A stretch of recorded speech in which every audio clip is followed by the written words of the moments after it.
안녕하십니까. 오늘은 이제 민수기 제 두 번째 시간입니다. 다음 주에 세 번째 시간으로 민수기를 마칠까 합니다. 그리고 나서 또 세 번의 강의를 신명기를 세 번의 강의로 하게 되면 이제 이 모세오경을 모두 마치게 되겠습니다. 굉장히 약식으로 진행하기 때문에 말씀을 여러분 가능하시다면 강의 들으시기 전에 먼저 상고하시고 혹은 말씀을 같이 보면서 강의를 들으시면 조금 더 도움이 되시지 않을까 생각이 듭니다. 그래서 오늘은 이 불평이라고 하는 것이 신앙생활에서 얼마나 해가 되는 습관인가, 나쁜 습관인가, 못된 습관인가를 생각해 보고요. 어떤 리더가 공동체를 세우고 공동체를 살릴 수 있는가, 이런 이야기들을 나눠보도록 하겠습니다. 시작하도록 하겠습니다. 네, 노뱀을 바라보라. 그래서 우리 그 민수기 21장에 보면 재미있는 이야기가 나오고 있죠. 이 21장 이스라엘 백성이 하나님께 불평을 늘어놓다가 불뱀에 물린 사건을 다루고 있습니다. 이 이스라엘 백성이 이번만 불평한 게 아니잖아요. 어떤 특별한 이유가 있어서 불평한 것보다 이미 불평이 습관이 되어버려서 심지어는 기뻐해야 될 일이 있을 때도 이유를 찾아서 불평했다라는 것이죠. 이 불뱀 사건이 21장 이제 4절에부터 나오기 시작하는데 바로 앞 21장 1절과 2절과 3절에는 너무나 놀라운 얘기가 나오고 있습니다. 이스라엘이 이 적에 대항해서 대승을 거두는 이야기가 나오죠. 이스라엘이 가나안 땅으로 전진해서 가다가 네겝이라는 곳을 지나게 되는데 그곳에 거주하는 아랏 왕이 이스라엘을 습격해서 몇 명의 이스라엘 사람들을 잡아 가두는 일이 벌어집니다. 이럴 때 이스라엘 백성이 하나님께 기도해서 적들을 공격해 대승을 거둔 이야기가 21장 1절부터 3절의 말씀입니다. 이거 얼마나 기뻐해야 될 일이에요. 하나님께서 이렇게 놀라운 승리를 주시니 마땅히 기뻐해야 되고 감사해야 될 일입니다. 그런데 우리의 예상과는 다르게 이들은 또 불평하기 시작합니다. 21장 5절의 말씀이죠. 백성이 하나님과 모세를 향하여 원망하되 어찌하여 우리를 애굽에서 인도해 내어 이 광야에서 죽게 하는가. 이곳에는 먹을 것도 없고 물도 없도다. 우리 마음이 이 하찮은 음식을 싫어하노라 하매. 이렇게 21장 5절의 말씀이 나오고 있죠. 이 음식 타령이 이스라엘 백성의 불평의 아주 단골 메뉴입니다. 가나안 땅으로 인도해 들이실 텐데 하나님께서 어련히 알아서 이것을 생각하지 않고 이 광야길이 힘들다고 또 불평하는 것이죠. 그래서 하나님께서 때마다 먹을 것을 주시고 대적이 나타날 때마다 승리를 거두게 하셨는데도 이런 은혜는 생각하지 않고 현재 자기들에게는 없는 것만 꼭 끄집어내서 불평을 하는 것이죠. 하나님께 주신 그 놀라운 선물 만나를 가리켜서 이들이 뭐라고 얘기하고 있습니까? 21장 5절에 하찮은 음식, 이 하찮은 음식이라고 부르고 있습니다. 너무한 것이죠. 이 불평이 고질병이 되어버렸다. 이렇게 원망의 병에 걸린 사람들에게 하나님께서 불뱀을 보내서 그들을 물게 하시죠.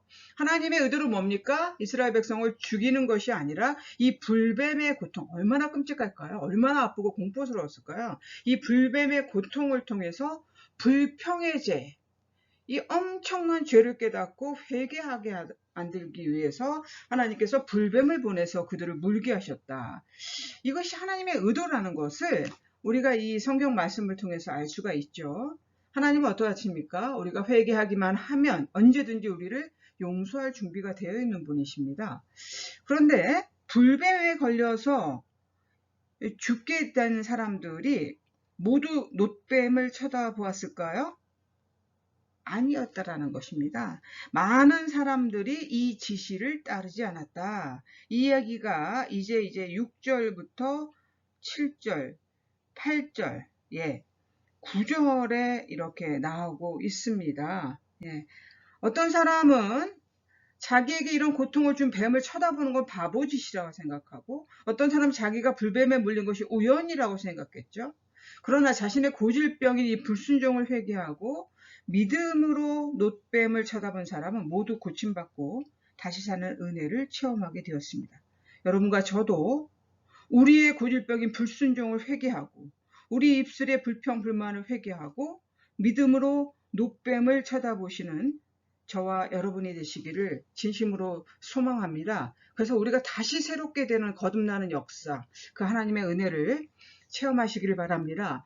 두 번째는 죄를 고백하라는 것이죠. 이것이 문제 해결의 첫걸음이었다, 그 말씀입니다. 이 불뱀 사건이 어떻게 그 이스라엘 백성의 고질적인 불평의 문제를 해결할 수 있었는지를 알려주고 있죠. 21장 7절의 말씀입니다. 백성이 모세에게 이르러 말하되 우리가 여호와와 당신을 향하여 원망함으로 범죄하였사오니 여호와께 기도하여 이 뱀들을 우리에게서 떠나게 하소서. 모세가 백성을 위하여 기도하매, 이런 말씀이 나오죠. 죄를 고백했어요. 자신들이 어떤 죄를 졌는지를 고백했습니다.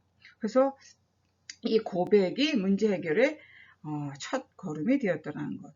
그런데 여러분, 우리가 신앙생활하면서 이 죄를 고백할 때에도 조심해야 됩니다. 잘못하면 회개의 기도가 불평의 기도로 변하게 되는 경우도 많습니다.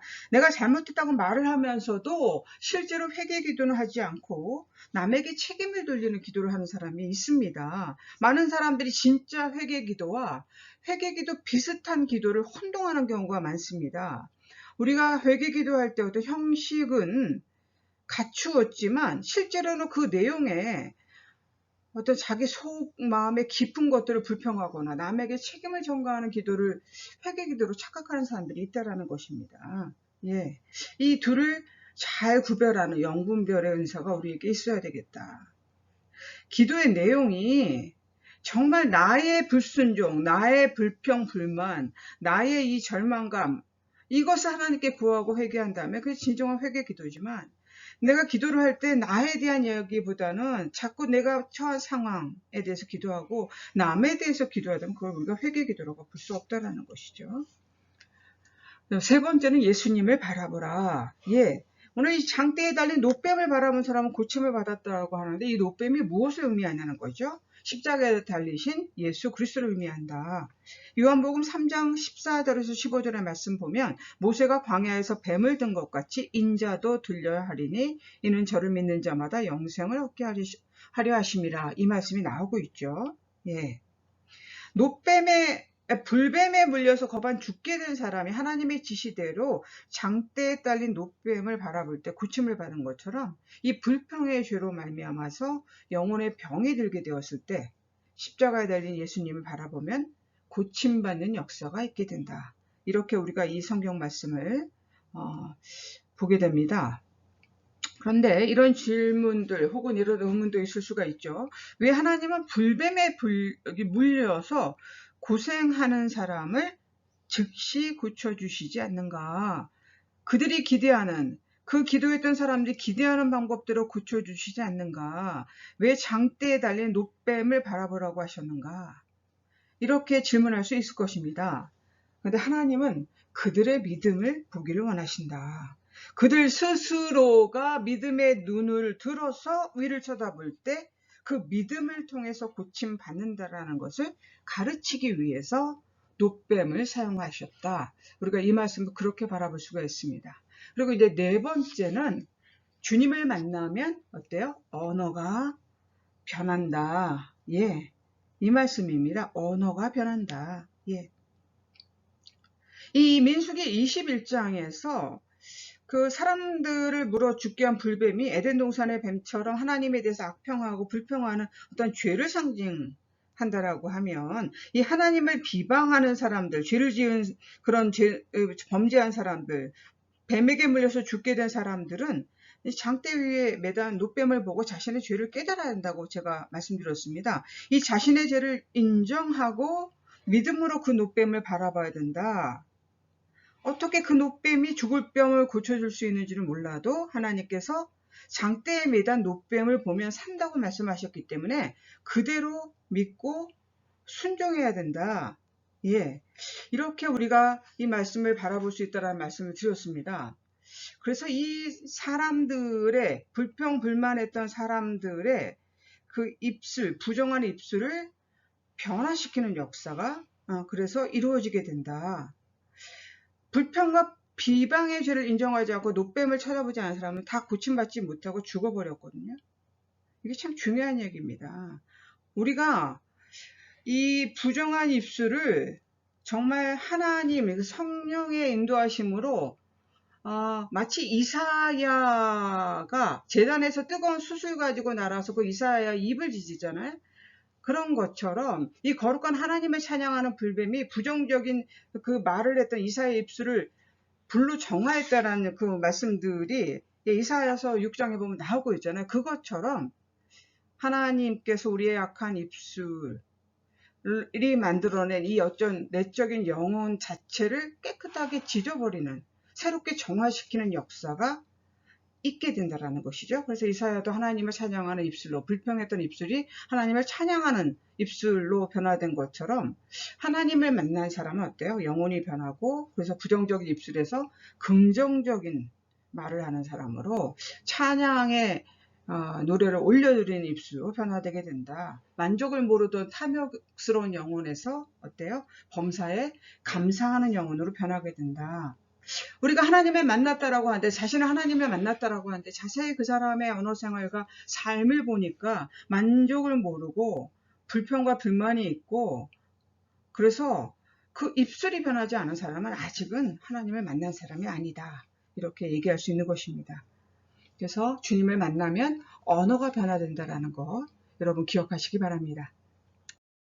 네, 성령을 받은 리더가 교회를 세운다. 성령님이 함께하는 것이, 이것이 리더의 가장 중요한 자격 요건이다. 민수기 11장 26절에 보면 이런 얘기가 나오죠. 25절부터 봐야 되겠습니다. 민수기 11장 25절과 26절 보면, 여호와께서 구름 가운데 강림하사 모세에게 말씀하시고 그에게 임한 영을 70장로에게도 임하게 하시니, 영이 임하신 때에 그들이 예언을 하다가 다시는 하지 아니하였더라. 그 기명된 자 중 엘딧이라 하는 자와 메딧이라 하는 자 두 사람이 진영에 머물고 장막에 나아가지 아니하였으나 그들에게도 영이 임함으로 진영에서 예언한지라. 이런 말씀이 나오고 있거든요. 이 두 종류의 리더가 나와요. 이스라엘 백성에게 널리 알려진 70명의 장로죠. 70인의 장로. 이들은 이 이스라엘 12지파를 대표하는 지도자들, 최고 지도자인 모세를 도와서 함께 약속의 땅에 들어가야 되는 사람들이었습니다. 그런데 이 리더들이 성령이 함께하지 않아서 하나님의 뜻을 몰랐다라는 말씀이죠. 성령이 임하지 않았기 때문에 하나님의 뜻에 거슬려서 행동했다. 백성들이 사막에서 아우성을 치고 사막의 삶이 너무나 힘들다고 불평할 때 이 70명의 장로들은 어때요? 그 불평을 잠재우기 위해서 아무 역할을 하지 않았죠. 그 얘기가 바로 이제 11장 25절 26절에 쭉 나오는 얘기입니다. 그래서 모세의 부르심, 장막으로 나오라고 했는데 그걸 무시하고 자기 장막에 머물렀죠. 엘닷과 메닷이라고 하는 장로가 머문 이야기가 나옵니다. 그런데 모세는 어떤 리더였느냐? 이 모세는 70인 장로처럼 공식적인 어떤 지명에 의해서 하나님께서 그를 최고의 지도자로 지명하셨는데, 그런데 모세는 장로들과는 달리 어때요? 성령님이 함께했다. 그래서 이 성령님이 함께하는 것이 리더의 가장 중요한 자격 요건이라는 것을 우리가 알 수가 있는 겁니다. 공식적으로 리더로 선택이 됐는데 하나님의 성령이 그와 함께하지 않으면 그는 참 리더가 될 수 없다. 하나님의 성령이 함께하지 않으면 하나님의 뜻을 알지 못하고, 그러면 어떻게 해요? 하나님의 뜻에 반대되게 행동하는 일도 있을 수 있게 되는 것이죠. 바로 이 민수기 70인의 장로가 그러했다라는 것입니다. 이 사람들 다 경험이 풍부하고 사람들의 지지를 많이 받고 있었던 자들이지만 가장 중요한 자격 요건의 어떤 리더의 요건이었던 성령 충만이 없었다라는 것. 네, 이것이 너무나 중요하다는 것입니다. 리더는 성령 충만해야 신앙 공동체를 세울 수 있다. 결론의 말씀입니다. 이 리더는 성령이 충만해야 신앙 공동체를 세울 수 있다라고 얘기했습니다. 아무리 공식적인 리더로 세워졌어도 성령이 그에게 임하지 않으면 하나님의 일을 돕는 것이 아니라 하나님의 일을 허문다라는 말씀을 드렸습니다. 70인의 장로는 성령 충만 받지 못한 상태에서 열심을 냈기 때문에 그들이 열심을 내는 만큼 하나님의 일을 방해하는 결과를 가져왔죠. 하나님의 뜻을 알 수 없었기 때문에 그렇게밖에 자기들 나름대로는 열심히 한다고 했지만 할 수 없었던 것입니다. 그래서 하나님의 성령이 함께하는 참 리더는 하나님의 뜻을 알고 그리고 하나님의 뜻을 알기 때문에 일반 백성이 가나안을 향해서 움직이도록 돕는 사람들이다. 그렇다면 어떻게 성령 충만을 받을 수 있는가? 어떻게 해야 되겠습니까? 하나님께서 성령을 주셔야 성령을 받을 수 있죠. 왜요? 성령 충만은 우리가 원한다고 주어지는 것이 아니라 바로 하나님의 은혜라는 것입니다. 하나님의 은혜예요. 내가 열심히 노력하고 원한다고 해서 쟁취하는 것이면 얼마나 좋겠습니까? 그런데 성령은 위에서 부어지는 하나님의 은혜라는 것이죠. 그렇다면 우리가 이 성령을 받기 위해서 어떻게 해야 할 것인가? 그냥 가만히 앉아서 감나무에서 감 떨어지듯이 기다리면 되는 것인가? 아니라는 것입니다. 기다리는 것은 맞는데 수동적으로 기다리지 말고 적극적으로 기다려야 된다. 예수님께서 승천하시기 전에 제자들에게 성령을 기다리라고 말씀하셨죠? 그게 우리 사도행전 1장에 나오는 말씀입니다. 예수께서 사도와 함께 모이사 그들에게 분부하여 이르시되 예루살렘을 떠나지 말고 내게서 들은 바 아버지께서 약속하신 것을 기다리라.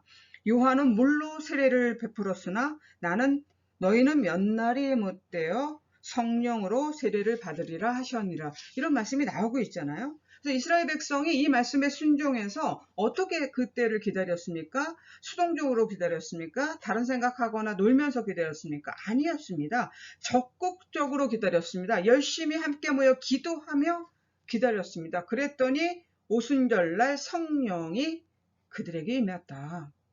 사명을 받은 사람은요, 성령이 임하기를 열심히 기도해야 합니다. 특히 교회 리더들은 성령 충만하기 위해서 열심히 기도해야 합니다. 성령 충만해야 하나님의 교회를 세울 수가 있습니다. 성령 충만하지 않은 리더가 되면 반대로 교회를 허물게 된다는 것.